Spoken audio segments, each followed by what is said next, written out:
Ya, masih bersama kami Sunarso, Direktur Utama Bank BRI. Pak Sunarso, sekarang saya akan menanyakan hal yang lebih personal nih Pak. Awal mulanya jadi bankir itu kapan dan bagaimana gitu? Karena kan sebenarnya lulusannya pendidikan awalnya itu agronomi dan administrasi bisnis ya, Pak Sunarso ya, kalau nggak salah ya. Saya insinyur sayur mayur. Oke.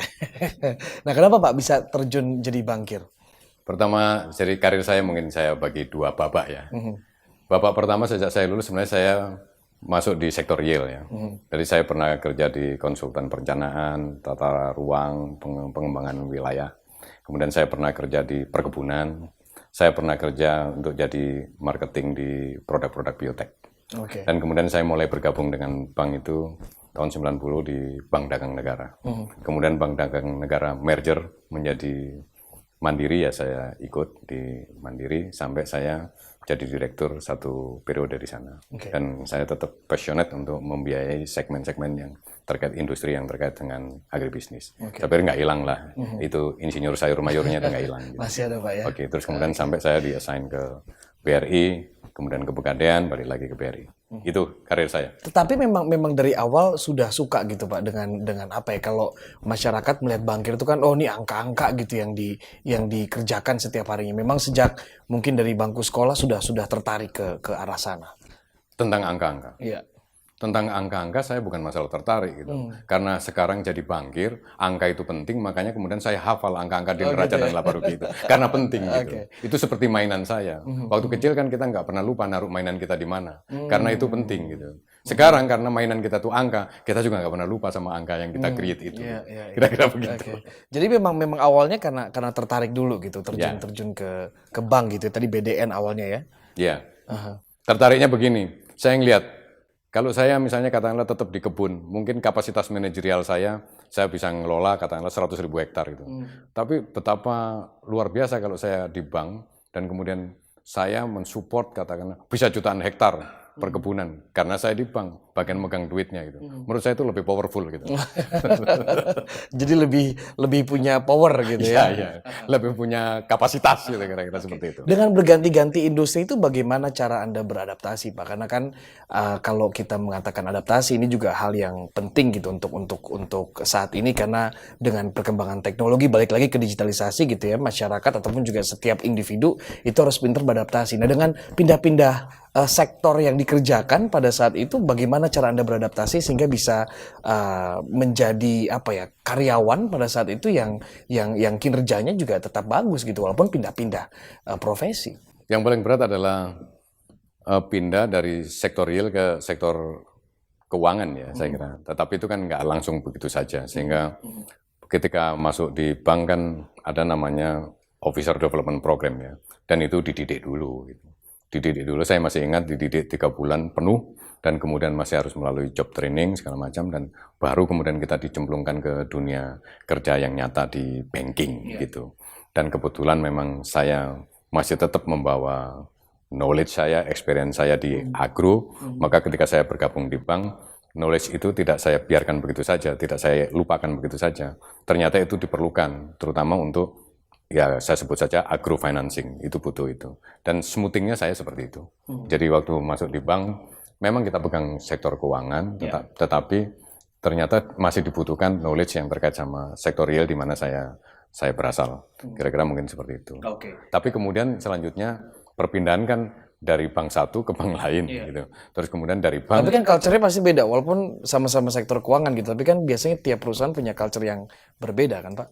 Saya pikir di Indonesia saya ngelihat orang masih sering melihat bahwa corporate culture itu masih sering agak rancu dengan social culture gitu. Gitu. Jadi sebenarnya mungkin yang diimage-kan orang, oh itu culture-nya beda segala macam. Itu mungkin ada benarnya juga dalam konteks social culture gitu. Tapi sebenarnya yang sangat beda itu adalah corporate culture-nya. Dan corporate culture itu kita harus siap berbeda dimanapun. Karena corporate culture itu adalah tergantung siapa leadernya gitu. Karena corporate culture adalah tergantung strateginya. Strategi tergantung mau mencapai apa, kan begitu. Maka saya harus bedakan. Oke, nah kalau di BRI, corporate culture-nya dengan kepemimpinan Anda seperti apa? Jadi saya katakan, aspirasi kita ingin menjadi the most valuable bank in Southeast Asia and home to the best talent. Maka untuk menuju ke sana kan ada inisiatif strategiknya. Salah satu strateginya adalah melalui culture. Dan culture-nya yang akan kita bangun adalah performance driven culture gitu. Performance driven culture. Maka yang harus saya bangun adalah sistem performance management system yang harus kita bangun. Bagaimana membuat KPI yang tajam, yang bisa diorkestrating, kemudian bagaimana membuat measurement kinerja yang baik, dan kemudian bagaimana setiap individu pada akhirnya rely on system. Sehingga kemudian perusahaan tugasnya adalah menyediakan sistem, menyediakan lapangan tempat bertanding, tempat berkompetisi, dan aturan main. Kemudian setiap individu harus sadar dan mampu merancang suksesnya sendiri dalam koridor sistem yang kita sediakan. Itu yang paling penting. Jadi semuanya terdeteksi gitu Pak ya, semua Dan semua orang bisa mengukur dirinya sendiri. Oke. Itu yang paling penting. Oke, karena akan terlihat di chart seperti itu. Iya. Oke. Nah, kalau ditanya tentang leadership, Pak Sunarso, kalau Anda mendeskripsikan gaya leadership Anda seperti apa, Pak? Leadership saya seperti apa ya? Ya saya berasal dari orang bawah, maka kemudian saya merasakan kehidupan menjadi orang di bawah, dan sekarang menjadi dirut bank terbesar di Republik ini, pasti orang melihat, wah itu pasti wah begitu. Saya pikir saya memiliki spektrum hidup yang cukup lebar gitu, sehingga bagi saya itu adalah sesuatu yang harus disyukuri. Maka gampang bagi saya memimpin gitu. Saya tergantung siapa yang saya pimpin. Kalau yang saya pimpin menghendaki saya di depan, ya saya akan berdiri di depan.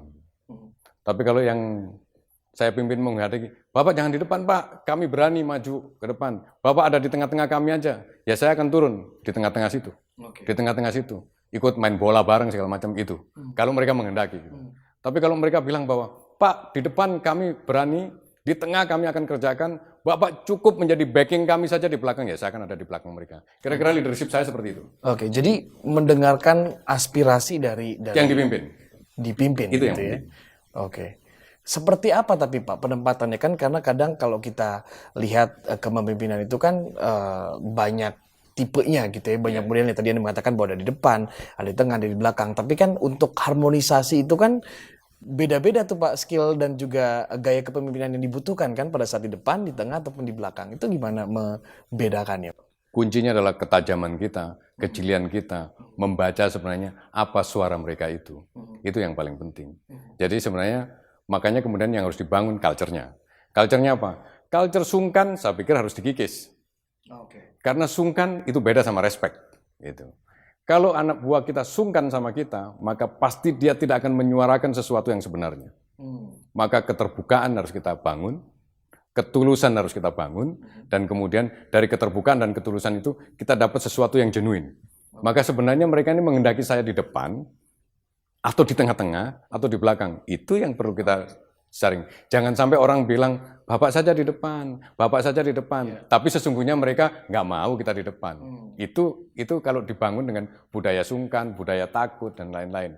Maka kuncinya adalah komunikasi dengan cara terbuka dan tulus. Oke, jadi kalau ada karyawan Anda yang mau menyampaikan ide-idenya bisa langsung tuh sampaikan ke Anda ya? Bisa.